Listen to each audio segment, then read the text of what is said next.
औज़ुबिल्लाहि मिनश्शैतानिर्रजीम बिस्मिल्लाहिर्रहमानिर्रहीम। अस्सलामु अलैकुम डियर स्टूडेंट्स, मैं हूं रिजवान और आप देख रहे हैं एटीओ पाक डेली यूट्यूब चैनल। मैं आपको इजी मैथ सॉल्यूशन सीरीज़ में खुश आमदीद कहता हूं। इजी मैथ सॉल्यूशन सीरीज़ आपके लिए Punjab academy of advance teaching horizons की तरफ से पेश किया जा रहा है। इस सीरीज़ में हम इंटर पार्ट 1 और पार्ट 2 की मैथमेटिक्स को आसान मेथड्स को यूज़ करते हुए क्वेश्चन बाय क्वेश्चन सॉल्व कर रहे हैं। तो डियर स्टूडेंट्स, आज के इस ट्यूटोरियल में सेकेंड ईयर चैप्टर नंबर 1 में एक बहुत ही इम्पोर्टेंट थ्योरम है जिसे हम डिस्कस करने जा रहे हैं। ये थ्योरम आपके एनुअल एग्ज़ाम में लॉन्ग क्वेश्चन के लिए बहुत इम्पोर्टेंट है। तो इसमें हमने प्री रेक्विजिट्स लास्ट ट्यूटोरियल में डिस्कस किए थे। अगर आपने प्री रेक्विजिट्स को अच्छी तरह से समझना है तो पहले जो प्रीवियस लेक्चर है, प्रीवियस ट्यूटोरियल जो है, उसे आप अच्छी तरह से देखें ताकि आपको ये सारी प्री रेक्विजिट्स की डिटेल से समझ आ जाए। और यहाँ पे भी मैं वो प्री रेक्विजिट्स एक दफ़ा फिर से लिख रहा हूँ जो इस थ्योरम में यूज़ होने हैं, वो स्पेसिफिक मैंने यहाँ पे आइडेंटिफाई कर दिए हैं। और अगर आप इनकी कंप्लीट डिटेल देखना चाहें तो मेरे इससे प्रीवियस ट्यूटोरियल में आप देख सकते हैं। तो डियर स्टूडेंट्स, प्री रेक्विजिट में सबसे पहली चीज़ जो यहाँ पे स्क्रीन पे आपको नज़र आ रही है, sine theta is equals to p over h होता है, परपेंडिकुलर ओवर हाइपोटेन्यूस होता है। इसी तरह tan theta is equal p over b होता है, परपेंडिकुलर ओवर बेस होता है। और एरिया ऑफ ट्रायंगल अगर हमने फाइंड करना हो तो इस स्पेसिफिक थ्योरम के लिए एरिया ऑफ ट्रायंगल का जो फॉर्मूला हम यूज़ करेंगे वो होगा 1/2 बेस मल्टीप्लाइड बाय हाइट। इसी तरह एरिया ऑफ सेक्टर हमने फाइंड करना है। एरिया ऑफ सेक्टर की हमें इस स्पेसिफिक थ्योरम को प्रूव करने में ज़रूरत पड़ेगी। तो एरिया ऑफ सेक्टर का फॉर्मूला जो हम स्पेसिफिक थ्योरम के लिए यूज़ करेंगे वो है 1/2 आर स्क्वायर थीटा। इसी तरह सैंडविच थ्योरम एक बहुत इंपॉर्टेंट थ्योरम है चैप्टर नंबर 1 का, जो शॉर्ट क्वेश्चन में भी एनुअल एग्जाम में पूछा जा सकता है। उसमें आपने जस्ट इसकी ये स्टेटमेंट लिखनी होती है। तो इस स्टेटमेंट में होता है if limit x approaches to a g of x lesser equal limit x approaches to a f of x lesser equal limit x approaches to a h of x. अगर left और right में जो हमारे पास function मौजूद हैं, अगर इनकी values हमें पता चल जाए और वो सेम हो तो हम कह सकते हैं कि जो इन बिटवीन, जो मिड में, जो सैंडविच में फंक्शन आ रहा है उसकी लिमिट वैल्यू भी वही होगी। जैसे limit x approaches to a g of x और एच ऑफ एक्स, इन दोनों की वैल्यू अगर एल है तो जो इनके इन बिटवीन आ रहा है एफ ऑफ एक्स, उसकी वैल्यू बगैर फाइंड किए ही हम कह सकते हैं कि उसकी वैल्यू भी एल होगी। ये स्टेटमेंट है सैंडविच थ्योरम की। तो डियर स्टूडेंट्स,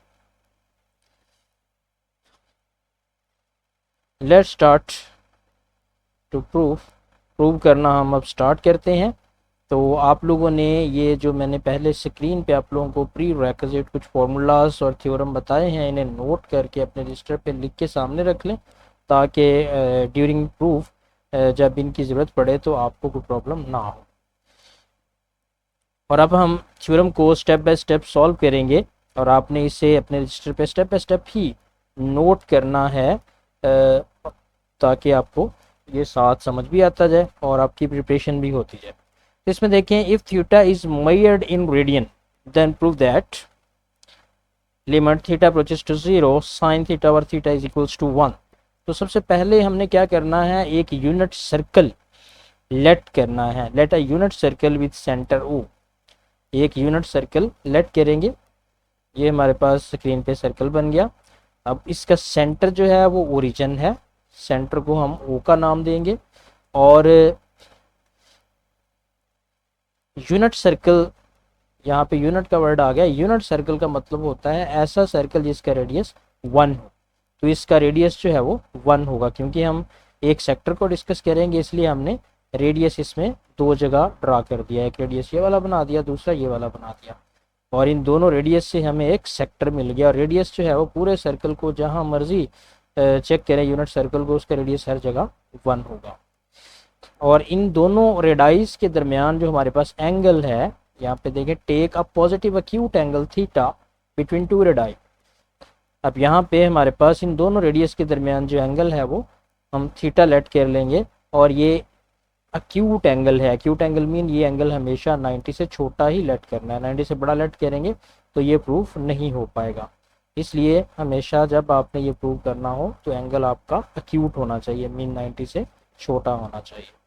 अब हम इस डायग्राम को पूरा करेंगे। इस जो स्पेसिफिक आपको थीटा नज़र आ रहा है, इस थीटा से बिलोंग करने वाली जितनी भी शेप्स पॉसिबल हैं वो हम बनाएंगे। हमें 3 शेप्स रिक्वायर्ड हैं ताकि हम सैंडविच थ्योरम अप्लाई कर सकें। तो इसमें हम एक और शेप ड्रा करने के लिए क्या करेंगे, ए और बी 2 पॉइंट हैं जहाँ पे ये दोनों रेडाई सर्कल को टच कर रहे हैं। इन दोनों पॉइंट्स को स्ट्रेट लाइन के थ्रू मिलाएंगे तो हमें एक ट्रायंगल मिल जाएगी। इसी तरह इसी जो सेक्टर है इसका जो हमारे पास ओ बी वाली लाइन है इसको बढ़ाएंगे और साथ उसके जो एंड पॉइंट होगा वहाँ से परपेंडिकुलर ड्रा करेंगे ए पे। तो ए पे एक परपेंडिकुलर, ए पे हमने एक परपेंडिकुलर ड्रा किया, और जो हमारे पास ओ बी वाली लाइन थी इसे बढ़ा के जो परपेंडिकुलर था उसके साथ मिला दिया, तो हमें एक तीसरी ट्रायंगल मिल गई, तीसरी हमें एक शेप मिल गई। अब हमारे पास टोटल 3 शेप्स हैं जिनमें 2 ट्रायंगल हैं और एक सेक्टर है। इन्हें हमने डिस्कस करना है। अब जो हमने यहाँ इस डायग्राम में जो जो परफॉर्म किया है, जैसी और जो हमारे पास ये रिप्रेजेंट हो रही हैं डिफरेंट शेप्स, इन शेप्स को अब हमने यहाँ पे डिस्कस करना है। तो यहाँ पे हम बताएंगे as shown in figure, figure को देखते जाएंगे और साथ साथ जो जो चीज़ें हमें चाहिए वो इस फिगर से निकालते जाएंगे। तो यहाँ से देखें, O B is equals to O A is equals to r is equals to 1। तो यहाँ पे इस फिगर में देखें ओ ए हमारे पास आर है, रेडियस है जो कि 1 के इक्वल है। इसी तरह ओ बी भी रेडियस है जो कि 1 के इक्वल है। और यहाँ पे हमने आइडेंटिफाई कर दिया ओ बी और ओ ए दोनों रेडियस हैं और ये दोनों 1 के इक्वल है। इसके बाद हमने क्या किया, एक परपेंडिकुलर ड्रा किया है बी से ओ और ओ ए पे। तो यहाँ पे देखें उस परपेंडिकुलर को अब हम देख रहे हैं ओ A perpendicular to B C. यहाँ पे हमारे पास जो लाइन ओ ए है वो 90 का एंगल बना रही है बी सी के साथ। तो हम कह सकते हैं कि ओ ए परपेंडिकुलर है बी सी के। इसी तरह ओ ए जो है वो डी ए के भी परपेंडिकुलर है। यहाँ पे ये भी मेंशन कर देंगे O A perpendicular to A D as join and join A B, और ए बी को हमने मिला दिया। इसमें हमने क्या किया, जो जो परफॉर्म यहाँ पे किया है तो वो यहाँ पे हमने डिस्क्राइब कर दिया। ओ ए जो है एक लाइन हमने बी सी ड्रा की जो ओ ए के परपेंडिकुलर है। इसी तरह हमने ए डी एक लाइन ड्रा की जो ए ओ ए के परपेंडिकुलर है और उसके साथ ही ए बी को मिला दिया, और इसी तरह ओ बी को इन्हांस करके डी के साथ मिला दिया। अब इसमें से इस डायग्राम से हमें और क्या क्या चाहिए, और इसमें from triangle O B C, अब इस में से जो ओ बी सी ट्रायंगल हमारे पास बन रही है ओ बी सी, इसकी हेल्प लेते हुए हम बी सी फाइंड करेंगे। बी सी क्यों फाइंड करना है, क्योंकि हमें जो 3 बेसिक शेप्स हैं जिनमें से O A B triangle, O A B sector और ओ ए डी ट्रायंगल, ये 3 शेप्स हैं जिनमें 2 ट्रायंगल्स हैं और एक सेक्टर है, इन तीनों का एरिया हमें चाहिए। तो इन तीनों का एरिया फाइंड करने के लिए हमें जो दोनों ट्रायंगल्स हैं उनकी बेस और हाइट चाहिए, और जो सेक्टर है उसका रेडियस और एंगल चाहिए। तो सेक्टर का डाटा तो हमारे पास कंप्लीट है, रेडियस 1 है और एंगल हमें थीटा ही रिक्वायर्ड है, थीटा हमारे पास मौजूद है। लेकिन जो हमारे पास ट्रायंगल्स हैं उनकी, दोनों ट्रायंगल्स की बेस हमें पता है, बेस ओ ए ही है, और हाइट दोनों की चेंज है, एक की हाइट बी सी है और जो दूसरी ट्रायंगल है उसकी हाइट ए डी है। तो हमें पहले बी सी और ए डी की वैल्यू फाइंड करनी है, और ओ सी बी भी एक राइट एंगल ट्रायंगल है और ओ ए डी भी एक राइट एंगल ट्रायंगल है। इन दोनों पे राइट एंगल ट्रायंगल का फॉर्मूला अप्लाई करते हुए हमें बी सी और ए डी की वैल्यू फाइंड करनी है।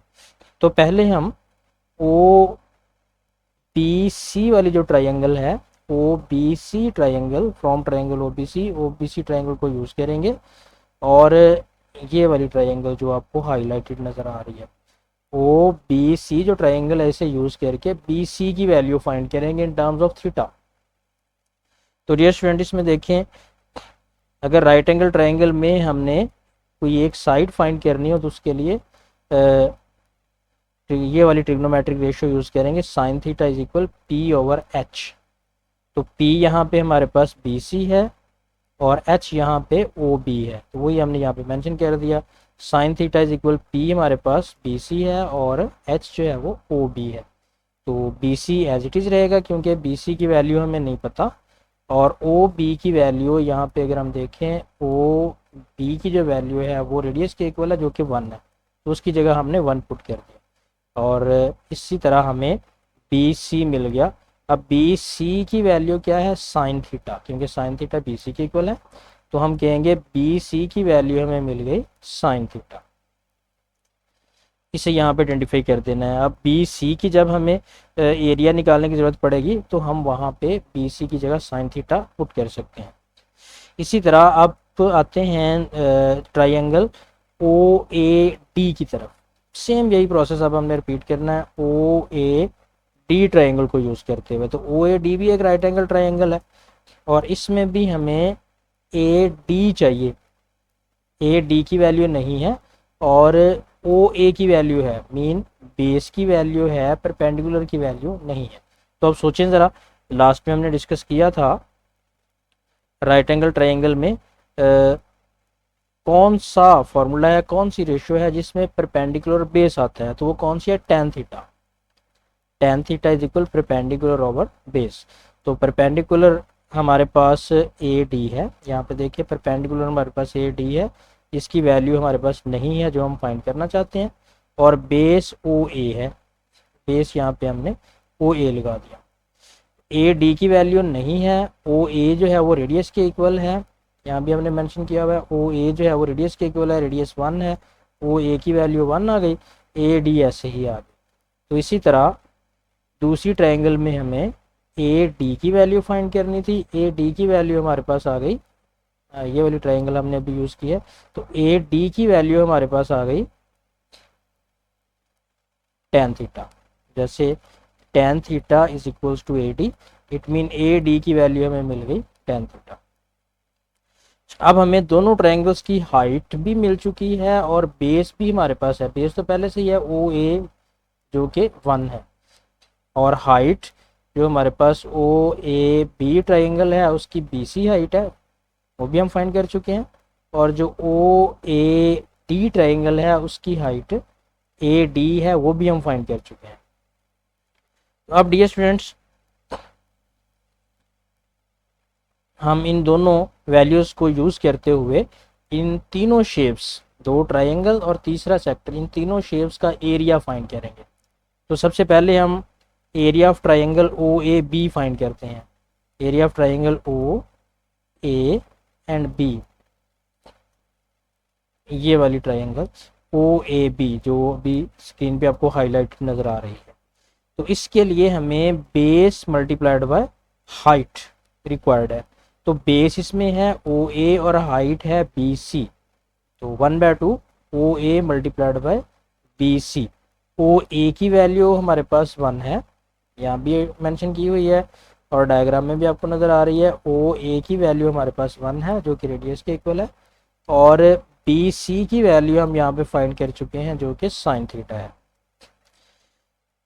इसको थोड़ा सा सिंप्लीफाई करेंगे तो हमारे पास area of triangle O A B बन जाएगा 1/2 साइन थीटा। इसके बाद जो दूसरी शेप हमारे पास आएगी वो है सेक्टर, एरिया ऑफ सेक्टर, ये वाला यहाँ तक,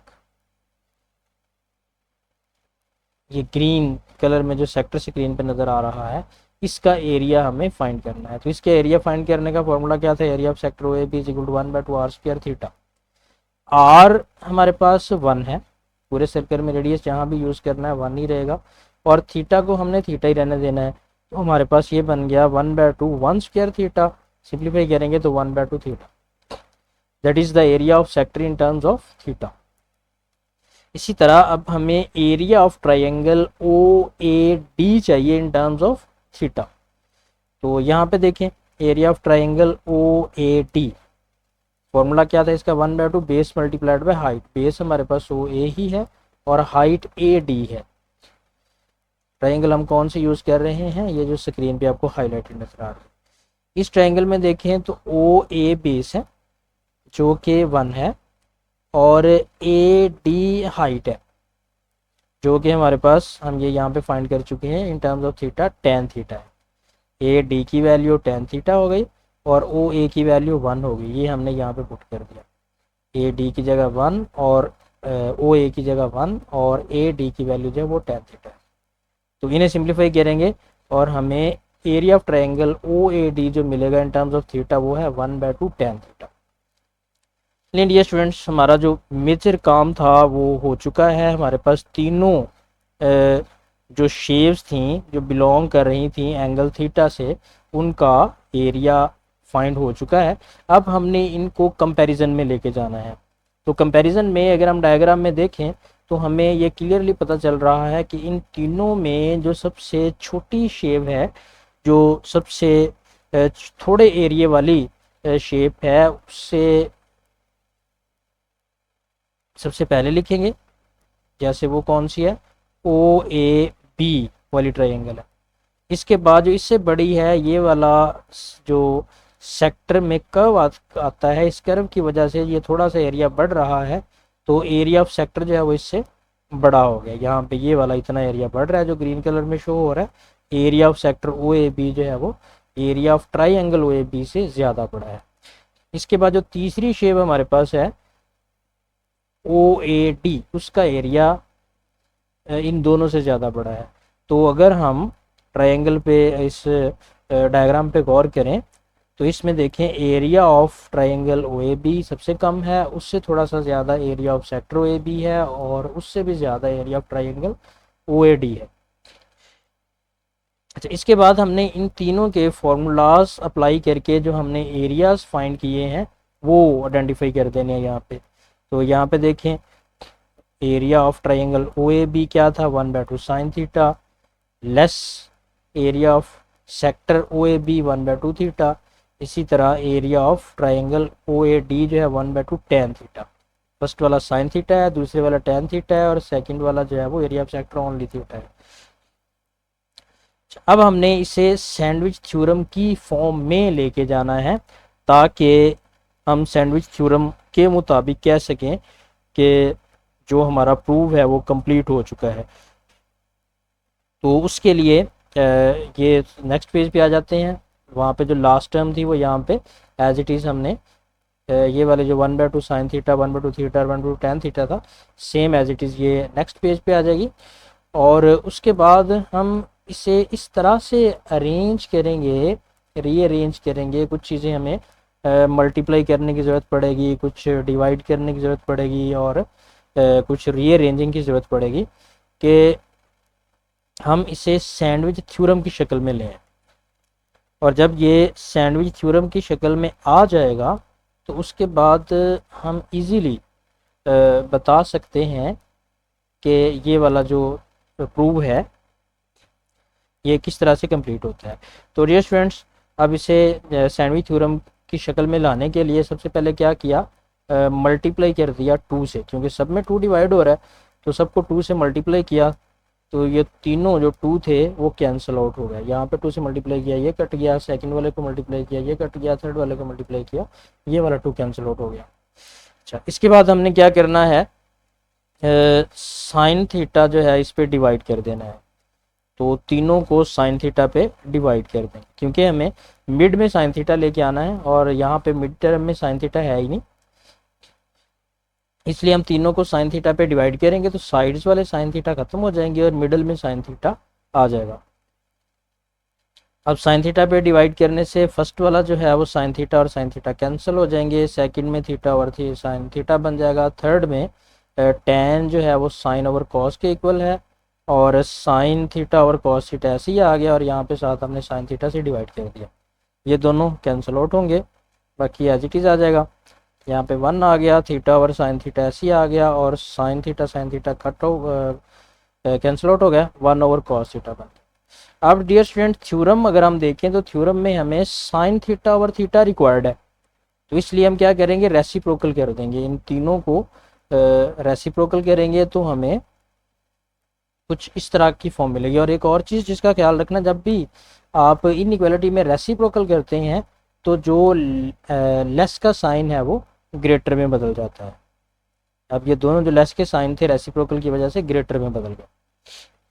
अच्छा, इसके बाद डियर स्टूडेंट क्या करना है, इसे रीअरेंज कर लेना है, क्योंकि हमारा जो सैंडविच थ्योरम है उसमें लेस वाला साइन आता है, तो क्या करेंगे, कॉस थीटा को सबसे पहले लिखेंगे और वो ये छोटा है साइन थीटा और थीटा से और ये वाला छोटा है 1 से, तो इसे रीअरेंज करेंगे, कॉस स्टार्ट में आ जाएगा, 1 एंड पे चला जाएगा, मिड वाला जो है वो मिड में ही रहेगा।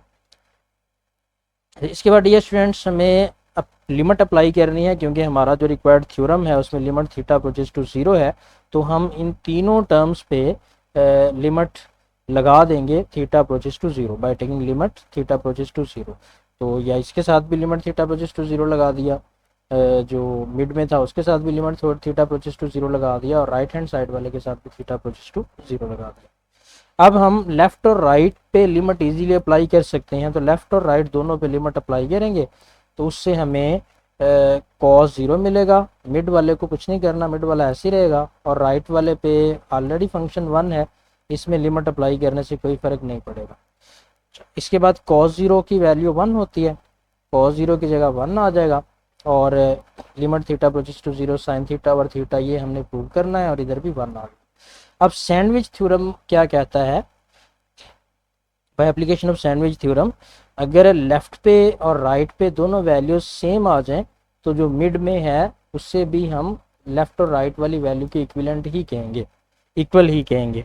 तो बाय यूजिंग सैंडविचिंग थ्योरम हम जो मिड में टर्म थी जो सैंडविच आ रहा था उसे limit theta approaches to 0 sine theta और थीटा इक्वल लेफ्ट और राइट में 1 है तो इसे भी 1 के इक्वल कर दिया। ये स्टूडेंट्स ये हमारा मोस्ट इम्पोर्टेंट थ्योरम है जो एनुअल एग्ज़ाम में लॉन्ग क्वेश्चन के तौर पे आ सकता है, तो इसे आपने रजिस्टर पे नोट करके प्रैक्टिस करनी है। अगर किसी स्टेप में कोई प्रॉब्लम है तो वीडियो को रिवर्स करके दोबारा से वो वाला स्टेप जो है उसे देख सकते हैं। तो बेस्ट ऑफ लक, अच्छी तरह से प्रिपेयर करें, खुश रहें, हंसते मुस्कुराते रहें और अपनी लाइफ को अच्छी तरह से एंजॉय करें। अल्लाह हाफिज़।